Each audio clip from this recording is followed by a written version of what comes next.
Salut à tous et bienvenue sur la chaîne d'un Français au Maroc.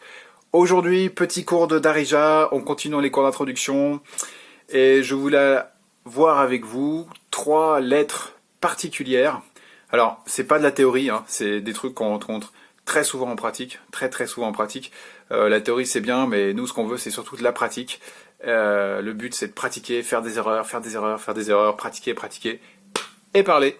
Donc, mais ça, ce sont 3 choses qu'on retrouve beaucoup en pratique. Donc 3 lettres qu'on ne prononce pas en français, qui n'existent pas en fait. Et donc, je vous avais parlé du Darija. Le Darija peut s'écrire, il s'écrit notamment dans les SMS. Et en fait, on peut utiliser l'alphabet latin, c'est-à-dire le nôtre, A, B, C, D. Voilà. Et pour ces lettres qui n'existent pas en français, qui ne se prononcent pas en français, on va utiliser des chiffres, tout simplement. Donc là, on va parler de 3 principales. Donc je vous parle tout de suite du bon numéro, 3, 7 et 9. Et on va voir tout de suite à quoi ça correspond.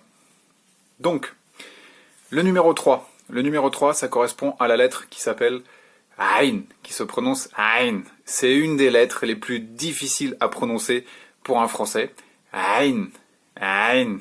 Donc Ain, en fait, c'est notamment, ce sont les yeux. Ain. Pensez Ain. Ain, voilà, Ain, Ain. Il y a aussi un autre mot qui s'appelle Aoud. Aoud, c'est le cheval. Aoud, mais vous voyez, c'est cette lettre A. Donc ça, c'est le numéro 3. Après, on a le numéro 7. Numéro 7, c'est ho. Comme si vous aviez un gros piment, un bon piment bien pimenté, c'est le cas de le dire, dans votre bouche. Ça m'est arrivé il y a pas longtemps en plus, donc je sais de quoi je parle. Et donc c'est ho. Par exemple, Hanout. Hanout, c'est l'épicier. Et par exemple, vous connaissez tous Ras el Hanout.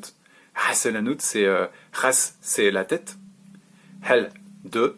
Hanout, l'épicier. Donc ça veut dire la tête de l'épicier. Hanout, voilà. Et la dernière, donc le numéro 9, c'est Ko. Imaginez comme si en anglais vous disiez coffee. Do you want a coffee, mister?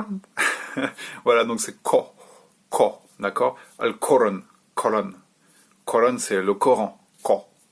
Donc voilà, ce sont 3 lettres qui sont très importantes et qu'on retrouve toujours dans les textos. Vous verrez toujours un 3, vous verrez toujours un 7, vous verrez toujours un 9, et c'est ça. Hain, ho, ko.